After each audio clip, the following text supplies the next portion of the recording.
The courtroom did not feel like a place of justice. It felt like a theater where history itself had chosen to perform its final act. The air was thick, pressing against lungs, heavy with tension that no one dared to break. Wooden benches groaned under the weight of families who had carried years of grief into this room. Their hands clutching photographs, rosaries, or simply one another as if bracing against a storm. Reporters sat on the edges of their seats, notebooks trembling, cameras humming softly as though they too anticipated the collapse of a giant. At the very center of it all was Diddy.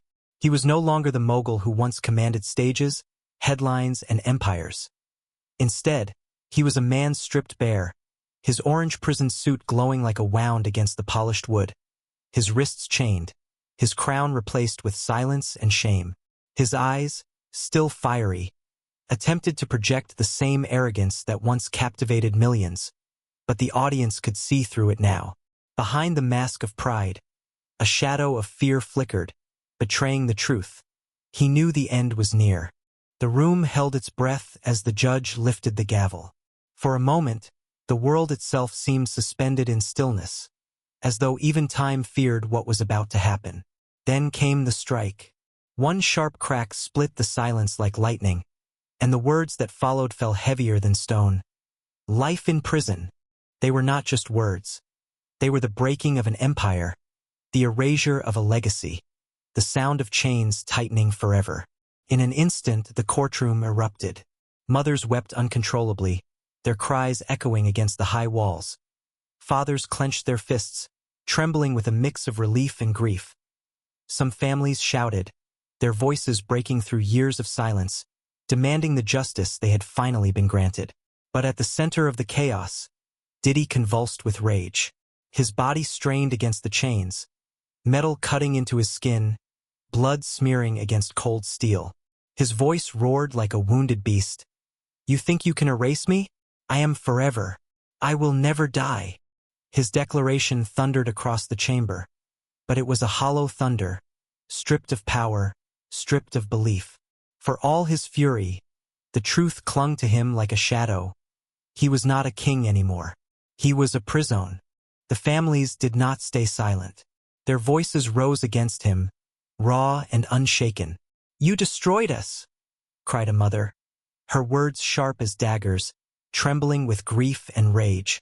"This is justice," another shouted, her voice piercing through the chaos with a finality that even the walls seemed to honor. Diddy, for all his roaring, was suddenly drowned by those he once silenced. For decades he had been the loudest man in every room, his words carrying more weight than truth itself. But here, in this hall of judgment, he was nothing more than an echo fading under the cries of the broken. The judge slammed the gavel again and again, each strike booming like a cannon, forcing the storm back into uneasy order.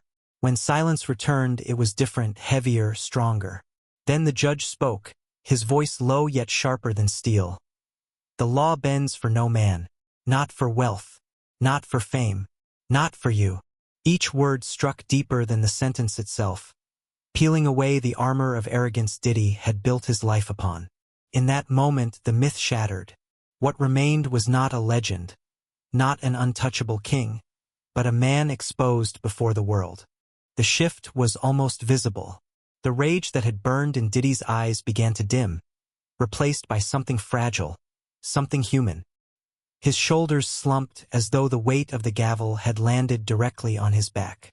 The chains rattled, not with the fury of resistance, but with the weakness of exhaustion. He turned his head slowly, scanning the faces in the courtroom. Once, crowds had worshipped him, screamed his name, begged for his presence. But now, every face he saw was hardened by betrayal, grief, or disgust.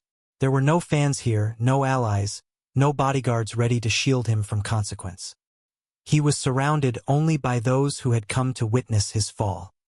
His lips trembled, his breath shallow, and then, for the first time, the mask broke. His voice, stripped of its bravado, came out as a whisper, 2 words small enough to silence the entire room. "I can't." It was not a cry of defiance, not a threat, but a confession. 2 words heavier than the sentence itself. 2 words that told the world the truth, that the king had fallen, and there was nothing left for him to fight with. The judge did not flinch. He raised the gavel one final time, and when it struck, the sound was not just an ending, it was a burial. Court is adjourned. Guards stepped forward, seizing Diddy's arms, pulling him to his feet. His body resisted weakly, his strength gone, his empire reduced to memories and dust. The chains clattered against the marble floor as he was dragged forward, each step heavier than the last. Reporters shouted questions, their cameras flashing like lightning strikes, desperate to capture every second of his downfall. Families cried out one last time, their voices echoing across the chamber as though sending him into the darkness with a chorus of grief and justice. Then came the final sound, the heavy doors slamming shut. It was deafening, the sound of finality itself. With that echo, the trial was over, and so was the empire. Outside, the world buzzed with headlines, screens flashing "Empire destroyed." But inside those walls, silence lingered, a silence thicker than any applause, deeper than any scream. Diddy, once a man who walked like he was immortal, left not as a king but as a prisoner. His story did not end with victory. It ended with chains, shame, and the eternal reminder that even the mightiest can fall.